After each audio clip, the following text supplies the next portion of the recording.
everyone, welcome back to the HS Tech channel. Hope everyone's doing well. This is going to be a video on the basics of how to use OS 400. This is not an in-depth tutorial, mind you. This is just like a brief introduction.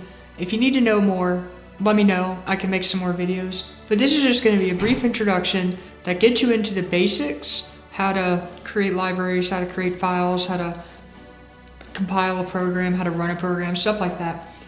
Alright, let's go ahead and get started here. First thing you need to do is you need some kind of way of accessing an AS400 system. Now, there's a couple ways to do this. You can use a TwinAxe console. Okay, who am I kidding? No one's doing that anymore. Instead, you're probably going in over TN5250.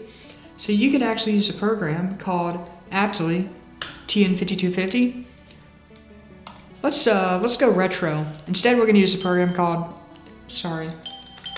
okay, no idea what's going on there. IBM Personal Communications. This is a 3270, 5250, and VT100 emulator. And it's pretty simple. You just pick AS400, and this dialog's the same even to this day. By the way, this program is, I think, included in some versions of CA400. That's fine though. Either way, you'll be able to connect to the system. It's not too hard to find a TN5250 client. But set it like that. I'm actually connecting through a proxy, which is going to redirect my Telnet 5250 connection over SNA, and so we will be making an SNA connection to the system. If you're on an old system that has an old version of PCOM and also has an SNA stack, you can make a connection via SNA. Now, okay, this right here is not like normal 3270 SNA terminals. Those are like LU01 and 2. In the AS400 world, it's pretty much all like kind of like an AppC socket. So your communication link here would be to a remote control point name, and you would have that as a partner LU name, okay? But in our case, we're going to connect via Telnet 5250. So go ahead and set this stuff, make sure everything's good. Okay, and here you go. Now the login screen I have is slightly different because, of course, might as well spiff it up and make a classic message on here. The stock IBM i v7r4 logon screens are really not much different from this. Remember, use tab to navigate the fields, and of course the enter key is what you have to push to submit something. So go ahead and log in here with an account, and here we are. This is a very menu-driven system, but for every panel, there is also a menu, okay? And as I demonstrate this, we're gonna learn using both commands and menus, because I think that would be a smart idea. Okay, so let's get started here. Before we get too carried away, let's make a sense of the layout of this strange system, okay? Now, on Unix, everything is a file. On OS 400, everything's a library, and then there's files inside of libraries. Okay, it's not the worst, most confusing thing in the world, but I'm going to show you how to first look at what's running on the system, because I think that's good to know. So go to General System Tasks. Why is Shift stuck on? There we go. Okay, go to General System Tasks, okay, and you can look at the status. So we can look at printers, jobs, submitted jobs, active subsystems, active subsystems. Yeah, there we go. Looks good. Printers, well, you can probably imagine how many printers I have. What in the world is the holdup? Okay, that is so slow. Alright, work of jobs. Here's everything that's running. You can see this is a kind of a loaded down system running a lot of stuff. Okay. I can work with the system status, which, despite its name, is basically how much disk you're using up here. There's your CPU usage. There's the auxiliary storage. Think of it like disk space on the system. There you go. Not too bad. System's not really under heavy load. Okay. User tasks allows you to display any messages you may have received, which will be the result of something. I can send a message. Oops. I can send a message, which you can probably guess how this works. Okay, hang on a second. I apparently have a stuck key. here we go again with the 86 box keyboard glitch. To user profile me, okay?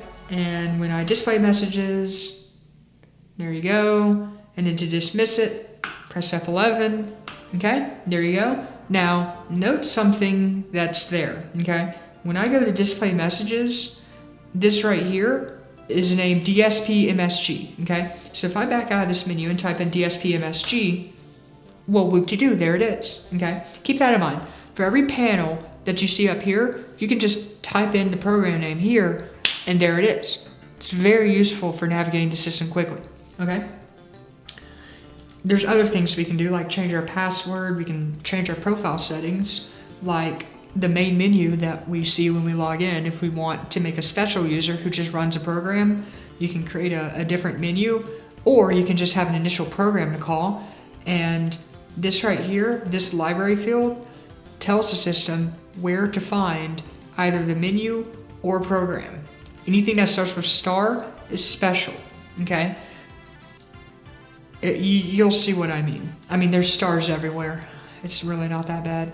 Okay, let's not overwhelm ourselves. Let's actually do some programming. Or really, let's make some files. Okay, so go to Files, Libraries, and Folders. And under this menu, we have several things at our disposal. What in the world is taking so long? Hello, do you work? Obviously not. Okay, there we go. Okay, files. This right here allows you to work with files in a library, and by default, I can type in *all. I can literally just like list everything. Okay, and this right here will show you some of the file types as well, like a save file. Think of that kind of like an archive. A PF, that's a physical file. We want one of those here in a little bit because we can stuff it with program source. And if I keep scrolling down, eventually, all the way at the bottom, you'll see there's all kinds of stuff on this system. OS 400, especially modern IBM I, comes with a lot of stuff. Okay. Under this menu, I can also run other stuff like I can invoke a SQL database manager. We'll be talking about that in another video, believe you me. Let's not get too sidetracked here. Let's also work with libraries. So if I don't know what my libraries are, that's in this default, in this default libel concatenation here, I can actually type in *all and I can list every library on the system all the way down at the bottom. Here's a library I made for source code, and we're going to create another one and we're going to stuff it with members, okay? So let's create a library, and this of course is named crtlib, okay? So I can fill this in now. Alternatively, I can go to the main menu and I can type in crtlib, or I can type in crtlib and press F4 as a prompt, okay? Because some programs, when you just type in crtlib, it's going to be like, you didn't enter all the parameters. Like I need a bunch of parameters. You can press F4 and it will open a menu for that command, if you will, for a lot of commands on systems. It's a very, very useful feature if you forget the arguments. Okay, let's create wcprogs2. Library type is okay, that's fine. And in text description, demo library for video. Okay, now at this point, I can go back to the libraries menu. I can work with the libraries, and here it is. Under this menu, I can display it, so there's nothing inside of it, okay? I can save the library, which allows us to dump it out either to a file with *savef or like a tape device. I can delete it. I can restore it from a backup, see, with the same thing, stuff like that. And of course, work with objects, there's nothing in it. Okay, now, to create things in that, we can go to this here, and I can work with files inside of that library. But obviously there's nothing in here, so I can create a test file in WC procs 2, and here are my choices here. I can create all sorts of stuff. Display file, think of that kind of like a panel. Save file as a library. There's all sorts of stuff here. A logical file and a physical file are the main files of interest. Specifically, a physical file allows us to stuff it with members. We're not going to create this from this menu though, but this is just an option. You can do that, okay? All right. Now, you can also create folders as well. This is specifically if you're enrolled in something called a distribution directory, which think of it kind of like, it's useful for office style tasks. Back when people used these as office computers, no one really does anymore, but that's what that is. We'll talk about what that is as well in another video when we talk about SNA distributed services, sometimes called SNADs or SNADS.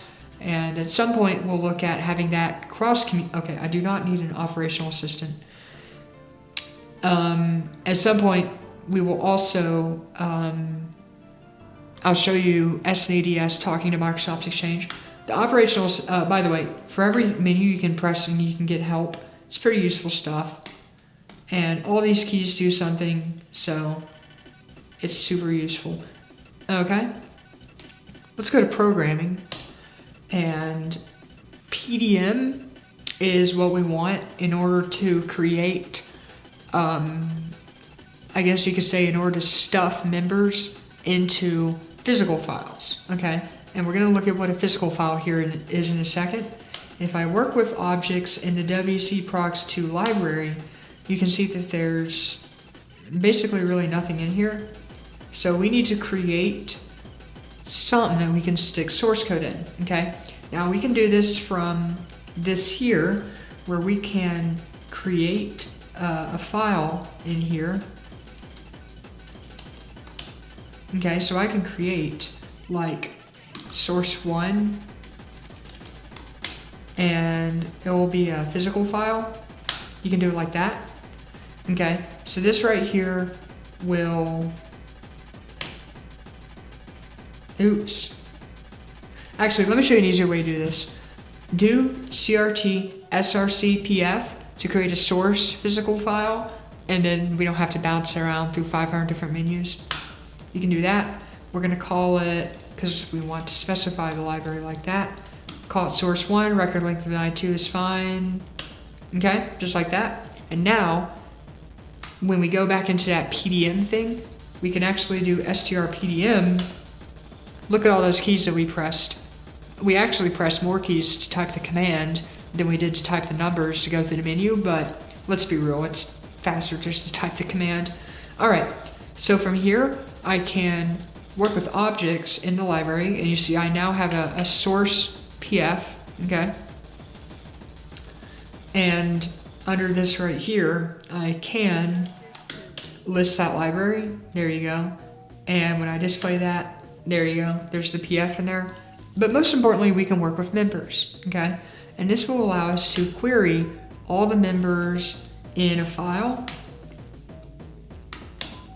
Look at that. You rarely, if ever, have to remember anything on this OS. It's pretty nice.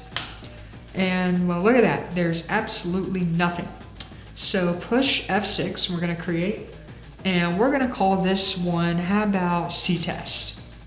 Because I think a lot of people know C, so it should be relatively simple to do. Okay, so now, just type a C program. Note how this is mixed case, okay? If you need to flip it in and out of mixed case, there is a command to do that, okay? And lo and behold, you can actually get help on the commands. So like you can set caps, so like set caps on. You see now I'm typing in uppercase, set caps off, and now lowercase, okay? Just like ISPF or xedit, you can come over here and you can type in I.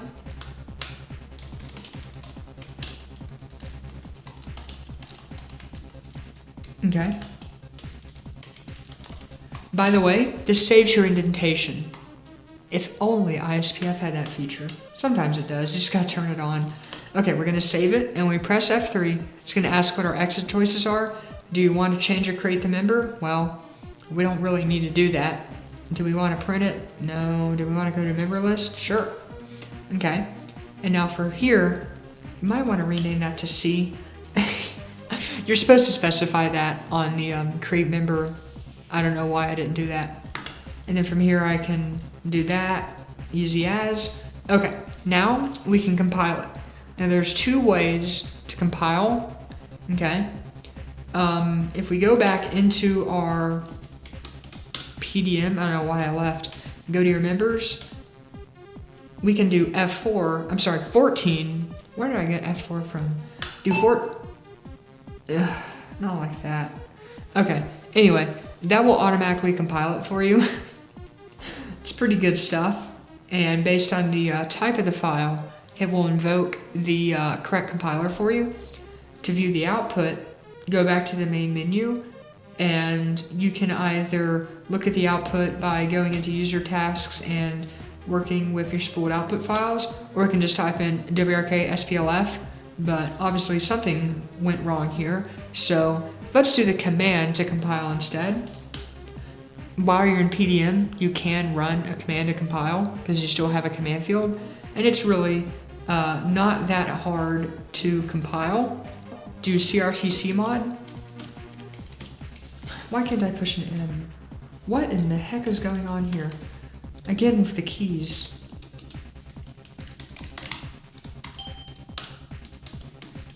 Okay, there we go. Now, you can just press enter on that and you'll be blessed with a menu. But if you don't want that, you can do crtcmod module. So this is like the output module. wc progs 2 c test m. Source file is going to be, of course, wc progs 2 / source 1. And then source member is going to be ctest. Okay, so that was instantaneous.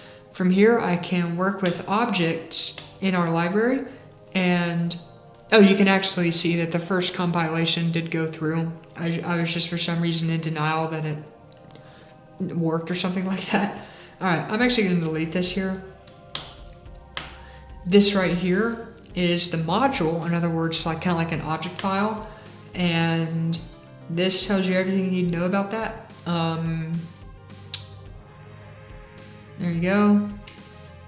It's not the most interesting thing in the world. And here are the symbols that are in that. So there's our main. Here's everything that it imports from the C library. It looks like C stuff to me. List of procedures, objects that this references. So QILE is the runtime library for like all the compilers on the system. Okay, well, that's a nice fun menu, but we want to link it. So CRT-PGM, and of course I can press enter for the menu, or I can just do it directly. Actually, yeah, CRT-PGM, the output program,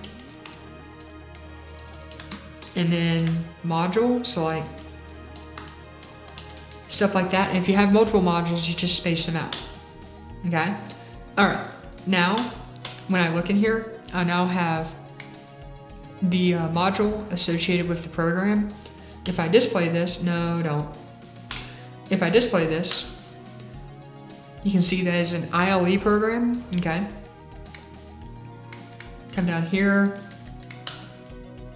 This is how much it's gonna take when it's ran.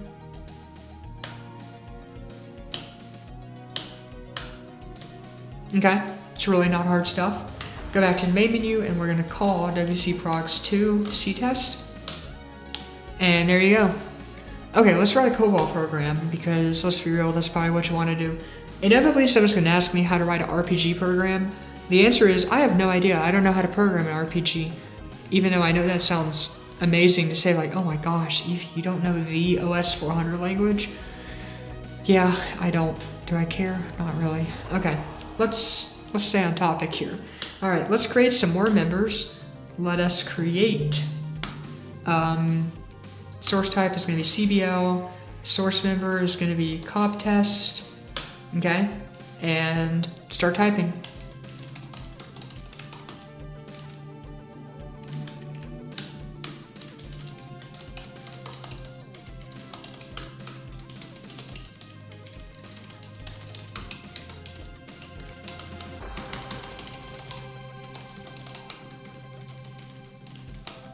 Okay? Note something interesting here. Note that how I type that, we're clearly getting flack for what we've done here because there's actually going to be line numbers here. So we have to space this over. So turn on insert mode, 1, 2, 3, 4, 5, 6, 7, and do that for all the lines, okay? I'm just demonstrating that you do in fact have to mind this spacing. Mainframe COBOL compilers as well also have this annoying quirk. The spacing is important, okay? Okay, all right. I can display it. There we go, looks good. I can use 14 to compile it, but actually, why not just, actually, I believe there is a CRT CBL mod. There you go. So CRT CBL mod. Note that that one did not provide us with a menu. So F4. Our module is going to be, how about COB test M in WC progs 2. Our source file is going to be source 1, libraries, of course, in WC progs 2, and that's going to be COB test. Okay, so now we have a compiled module, just to see it. There it is. And when we display it, you'll see that it is a CBL program, so COBOL.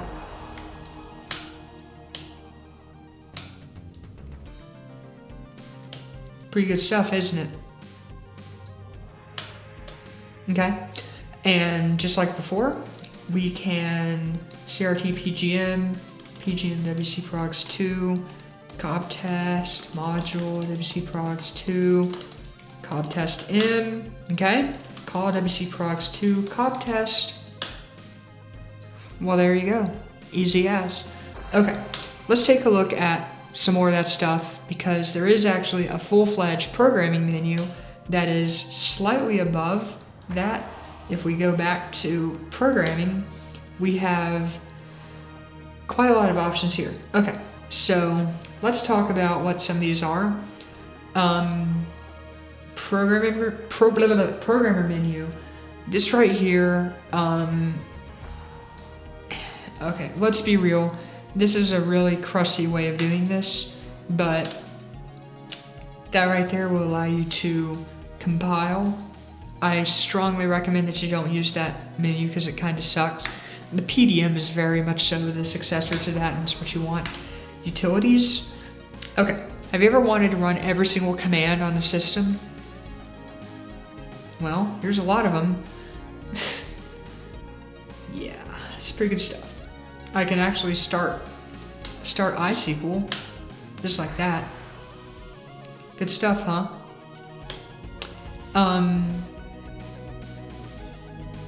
Yeah, it's not too bad.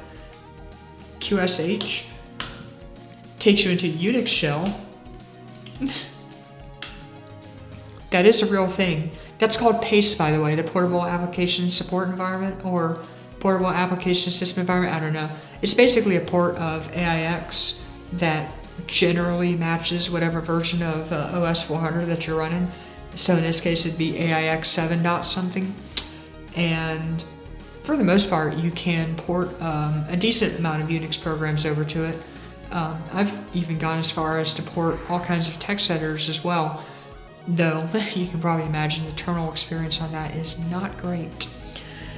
We will talk about SSHing into one of these systems later because that allows you to get into QSH a bit easier. Okay, this is all sorts of stuff. We can start PDM from that, all this good stuff. Start basically the equivalent of QMF. So if you know what QMF is on a mainframe, then you'll know what that is. Okay, there's all that crap.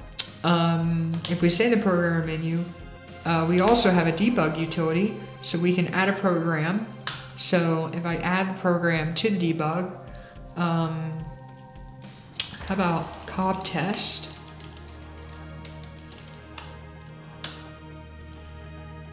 Not valid in this mode, whatever, that's fine. Actually, I'm gonna hold off talking about the debugger now because the debugger on here is a total beast into itself. If you're a serious AS400 programmer and you don't know how to use the debugger, I encourage you to learn. It is very, very handy. Very handy stuff. Okay, let's stay in that programming menu. Question and answer. This would be great if I had that working. Sadly, I do not. The SQL precompiler. This right here is for embedded SQL programs, okay? So if you know how you program DB2, guess what? It's the same thing here. And you know what? I could show you how to use that. We'll look at that at the end, okay? I'll tell you what. We'll do an interactive SQL at the end, okay? Communications. This is back on the main menu. Communication status, work with line status. These are your Ethernet lines. Work with controllers. The controllers are your Ethernets, your SNA links, stuff like that. These right here are logical SNA paths. Good stuff. And some of these are actually our virtual terminal, or one of these is going to be our virtual terminal. This one right here is actually the SNA node. There we go. Okay, work with app in locations. So here you go. This right here is my terminal. That I'm currently, one of these is my terminal. That is provided by that app in node. This is just SNA stuff. If you don't know much about SNA, don't worry about it. It's really complicated. Good stuff there. Access remote system. 3270 emulation is like SNA 3270 emulation. 5250 pass-through is the same thing. Start TCP/IP telnet. STR/TCP teln brings that up and is exactly what it sounds like.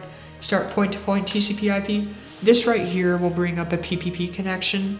So if you have a serial line or a modem, this right here will bring that up and allow you to start that. Now, just an FYI, the PPP system on OS 400 is fully modularized, just like it would be on Linux. So you can do an L2TP tunnel as well for like a VPN connection. You can do that over IPsec as well. You can also accept connections as well. So believe it or not, I don't mean to blow your mind, but you know how like Windows and Mac OS and Linux, well, obviously not Linux, but like Android and iOS, those all have like built-in VPN clients. Guess what? Your AS400 could be your VPN server. It will actually work with that once you get IPsec working. That's a topic for a future video though. Start TCP/IP file transfer is obviously FTP. It's a pretty good FTP user interface. Define or change the system. Obviously this is where you go to like configure all the local hardware. So workstation controllers, you can guess I don't really have any of those. Display stations, there's my console, tape drives, obviously I have virtual tape library as well, plus actual tape, diskette drives, ain't got none of those, optical drives, you always have one of those, and a media library, which is like a tape loader, don't have any of those. Okay, pretty good stuff. I think you got that down. Okay, let's talk about that database system, because believe it or not, this entire thing is like the best SQL database ever. So if I go into programming and I go into utilities and I look for start interactive SQL, okay, who in the world wants to dig through here? Well, there it is, it's 118. Alternatively, you can go to here and I can just all the way down here, I can start it.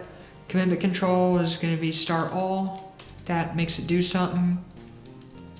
Okay, we're going to do create table my tab. Actually, WC progs 2 my tab.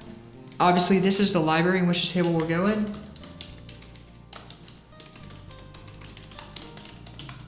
Okay.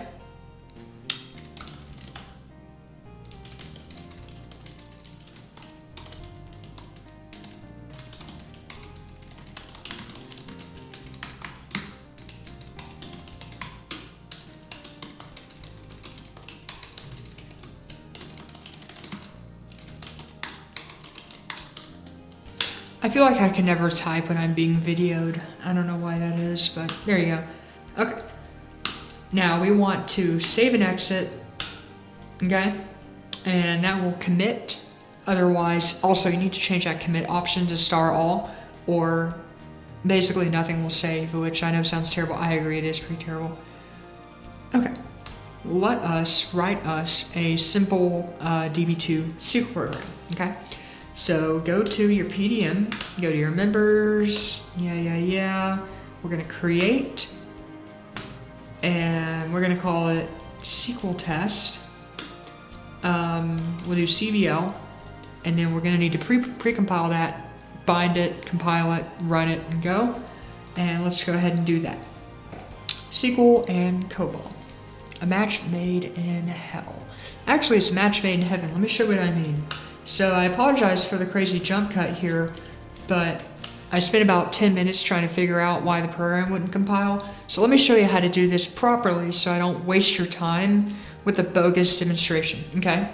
So you need to create a member, call it like SQL test or something, and it needs to be of the SQL CBL LE type, okay? So is Alt stuck? Okay, there we go. Oh great, now none of my keys are acting right. Okay, one day I'm going to stop using 86 box for videos and I'll actually fix the keyboard bug, but anyway, who cares? Okay, so here's what we do here. Start with your normal COBOL program header, okay? And in the working story section, you need to have this exec SQL statement. These exec SQL statements here are going to be sucked up by the precompiler and converted into COBOL statements that we can then run into the COBOL compiler. If you're familiar with Db2 programming on MVS, it's just basically the same stuff. And don't worry, I will make a tutorial on Db2 programming on ZOS. Don't worry, I will do it. And also on VM, might as well. I mean, it's not that hard. But anyway, so you do this to include the SQL communications area, which provides the SQL code variable, among other things. And then you need to start defining host variables that will correspond to the description of the table, okay? So for an integer, it's gonna be pick S for signed, 9 for numbers, 5 digits long, comp 3. All of these comp options mean something special. In this case, comp 3 specifically means store this in a way that when you pass this data to the SQL runtime environment, it will not be garbage, okay? And likewise in reverse, all right? And then this right here is a 5-character string, because you remember our column was defined as char 5, var char 5, this works fine too, okay? And here we go, okay? So we have our SQL statement here, okay? We're gonna select call 1 and call 2 into anything that starts with colon is a host variable reference from this file here, which we will go look at just to see. And this is the statement that will result in just one of those rows being selected, okay? We're gonna display the SQL code, we're gonna display the columns, and we're gonna stop running, okay? All right. You can push F9, and this is a command that you run, crt SQL CBLI. This right here will directly produce a runnable program. You can also make it produce a module. You don't have to do that though. I can show you how to do that if you want to link it with multiple programs, but I'll show you this first. Okay, so run that and then come back over here and either go to the menu to work with spool files or just type in wrksplf. Okay, and then down at the bottom, we're going to display this here. Okay, so wait, hang on, that's the COBOL compiler.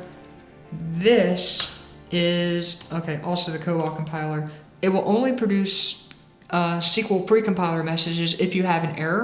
So in this case, we're just gonna read the COBOL output, okay? Looks good. You can see what this stuff expands into, really a hot mess. You certainly would not want to type all of that.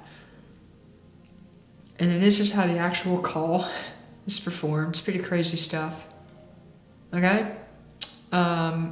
Delimiter for literal is not correct on statement 44. Oh, sorry, I guess I used the wrong quote. Well, that's fine. It's still compiled, even though that's a pretty grisly error. That's fine though. Okay, now go back to star PDM, work with objects, and you'll see it in here as, okay, hold on. We're gonna look at a few things here. This right here is our,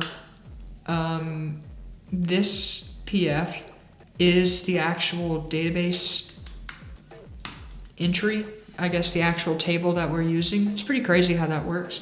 And then SQL test, this program here. If we paginate through it, you can see where that came from. This is the corresponding module, and so because of course we didn't ask for a module, we just asked for a full-on program. It just went straight, and so in other words, the module was stored in the temporary library and it just got bounced straight to our program. Okay. There you go. And we can do call.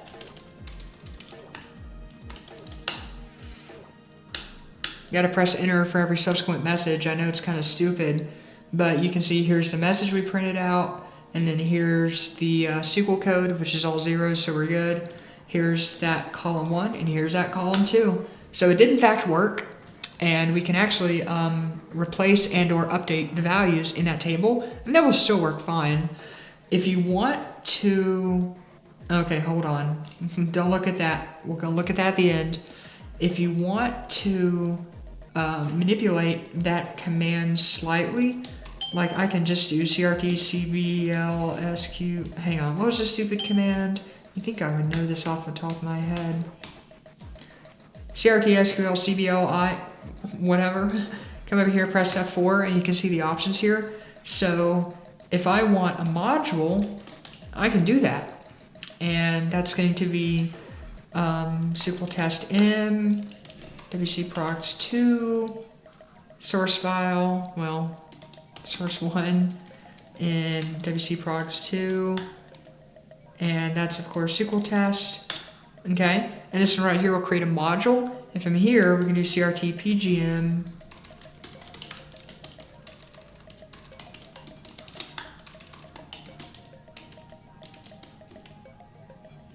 Look at me not paying attention.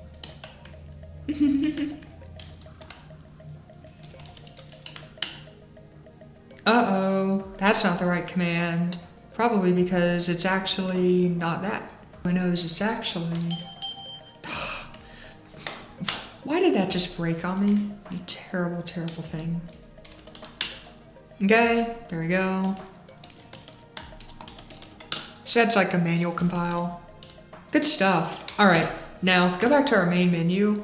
You can press F4 to just find all the commands. So how about select commands? Well, there you go. There's all the commands.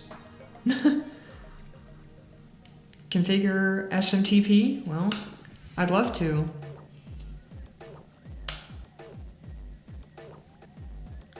Isn't that beautiful?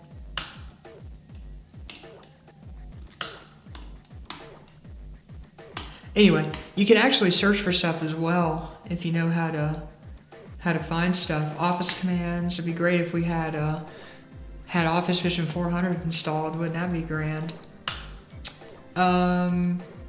Nope, hang on. Distribution management commands.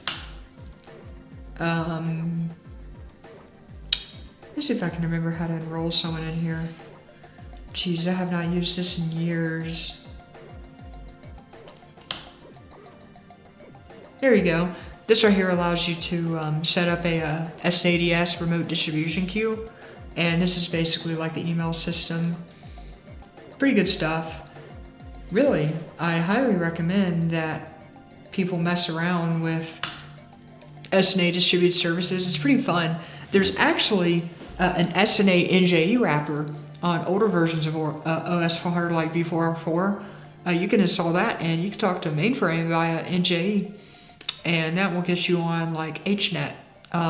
Though there are no records of any OS 400 systems on the bitnet, so just keep that in mind. But anyway, you can bounce through here. Sorry, I don't mean to open my emoji picker. You can go through here and you can find as many commands as you want. Like you can find subject commands. So appc commands like verify appc connection. Well, that's a ping. So how about hsnet.evvgate? Mode needs to be pound enter for that to work. And that right there, lo and behold, will allow me to appc ping a VMCMS system. Oh, isn't that beautiful? Remote system type is remote system type is ZOS. Remote system type is Windows. Jesus, slow. If only you would work a little speedier. There you go. Yeah, I'm sure that iteration took half a second. Yeah, there we go. Yeah, okay. Remote system type is OS2. P my router. There you go. So you do have full-on SNA networking on here, and it's a lot of work to make an SNA network, but OS 400 makes it easy. And if anyone doesn't know how to do that, let me know, and I can send you like the 4 commands that you have to type in to make SNA work. It's really not that hard at all. Async commands, of course, for serial port. Oops. No, go back to. I should probably be pushing a button to return to the major menu, but you know, you got all this stuff in here. C commands for the C compiler, so I can do all this stuff. I can use this to discover the command names, like we've been using CRTC mod. There was of course also CRT PGM. Okay, hang on, I gotta do some counting. My mama didn't teach me to count. 13, 14, 15, 16. Okay, so that's Shift F4 to return to the major menu. Yeah, so here you go. You can go through here and have a grand old time. A lot of this stuff is not necessarily the category that I would associate them with. I think you'll be able to figure it out.